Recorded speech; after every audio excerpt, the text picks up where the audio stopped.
All right, friends, welcome back to the Crisis Report Brief for August 14th, 2025.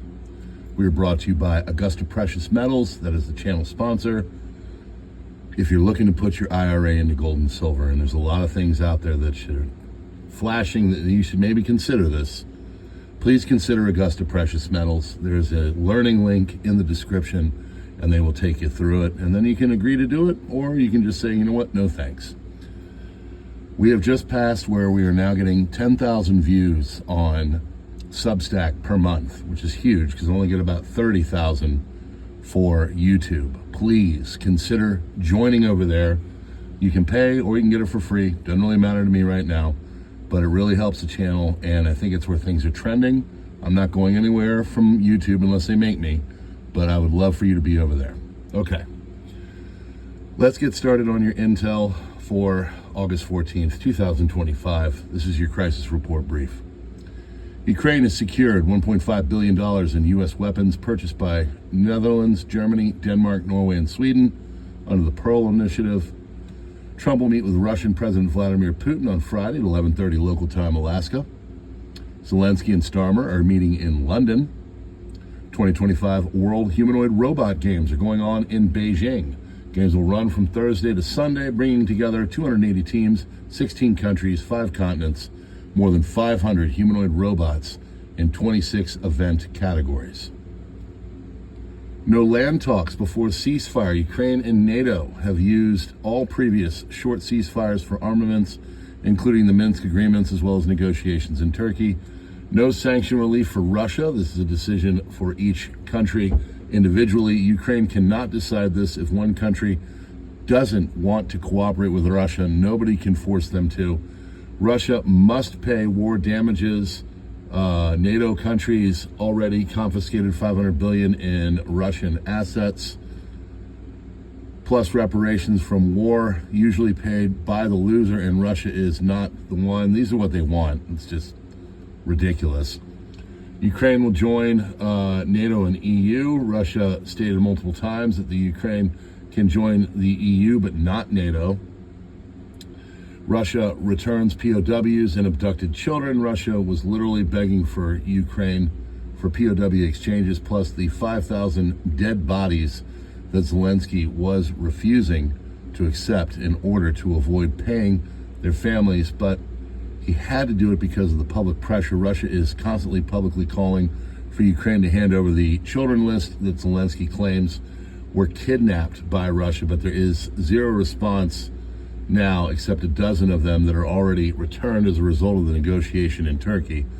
These children were simply evacuated from the war zone from the Russian side. Actually, a rejection for ending the war from the EU side. This is what Europe and Zelensky want, and it's a non-starter. So this ceasefire thing is going to be tough to put together. U.S. threatens India with more tariffs. U.S. Treasury Secretary Bessent said, "We've put secondary tariffs on Indians for buying Russian oil," and I could see things don't go well and sanctions or secondary tariffs could go up. Trump is sending warships and air forces to target Latin American drug cartels, according to Reuters. Main targets on Mexico and Venezuela. The U.S. is sending air and naval forces to southern Caribbean to target these Latin American drug cartels that are labeled now as global terrorist groups, because they are. U.S. military has already been increasing its airborne surveillance of Mexican drug cartels to collect intelligence to determine how to best counter their activities. Bitcoin has just hit $124,000 and continues to rise. Pakistan establishes new missile force after India conflict, according to PM. Russian delegation for the Putin-Trump summit are en route to Anchorage. Russian president will be arriving later. I think he's there already, going to Elmendorf. General indication from Russian bloggers that tomorrow, so-called SMO in Ukraine will officially end. Let's hope. Lavrov, Ushakov, Belousov, Siluanov, and Dmitriev will be present from the Russian side at the Putin-Trump meeting. Putin and Trump will hold a joint press conference following the talks, Ushakov says.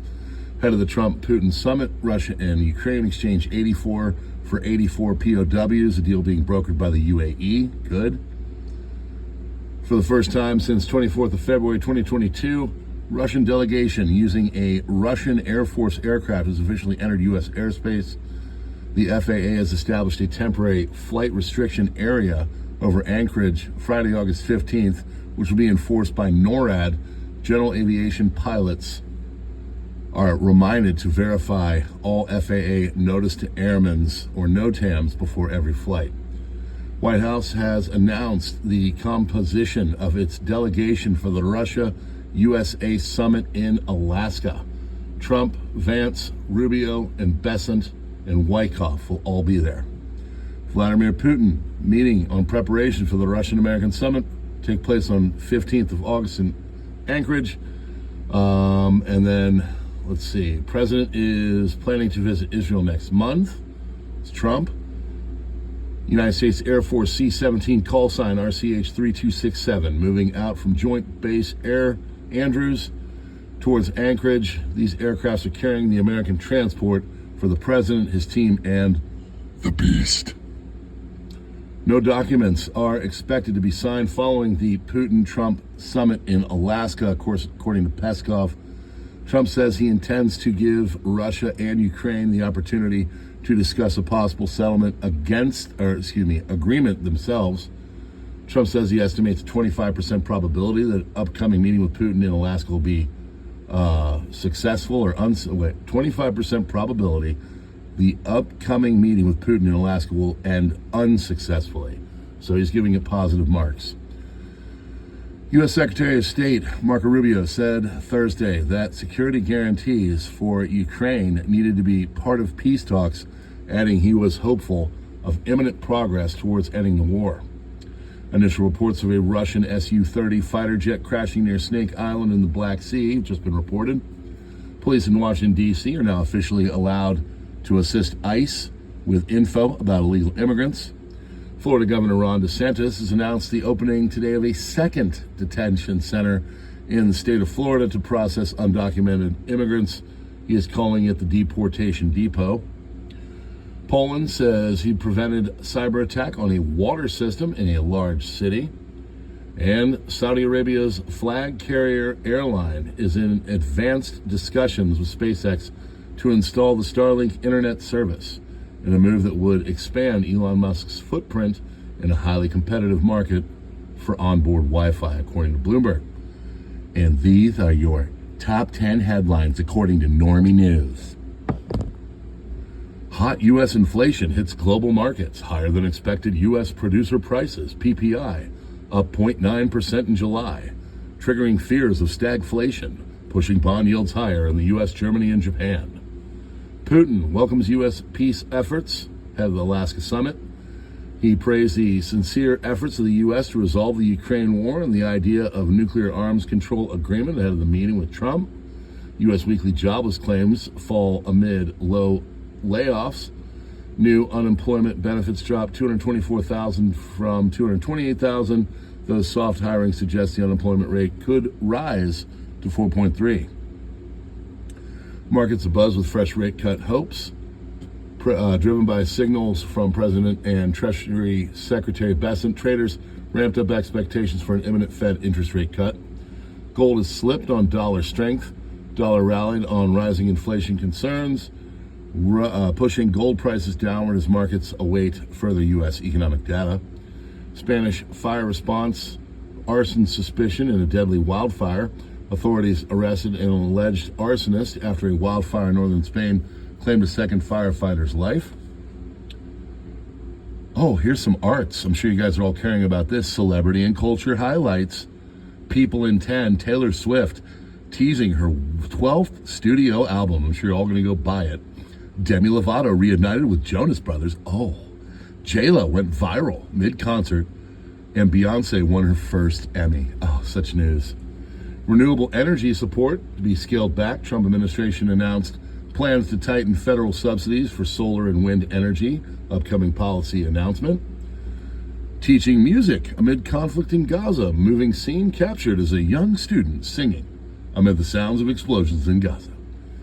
And the Maharashtra Institute Partition Remembrance Day. This is when India and Pakistan separated. The Partition's Horrors Remembrance Day to educate students on the human cost of the 1947 partition. That, my friends, is your news, your crisis report brief. Please join us on Substack. Please consider visiting the channel sponsor of Augusta Precious Metals. Bitcoin, 124,000. Wow. Gold? Friends, things are changing. We hope to see you on tonight's live streams, and we hope you guys are having a great day. Check us out on Gab, Minds Truth, Twitter, X. Subscribe, Star, and Locals have been populating there, and we are moving and grooving, and we appreciate you. God bless. We'll see you on the next one.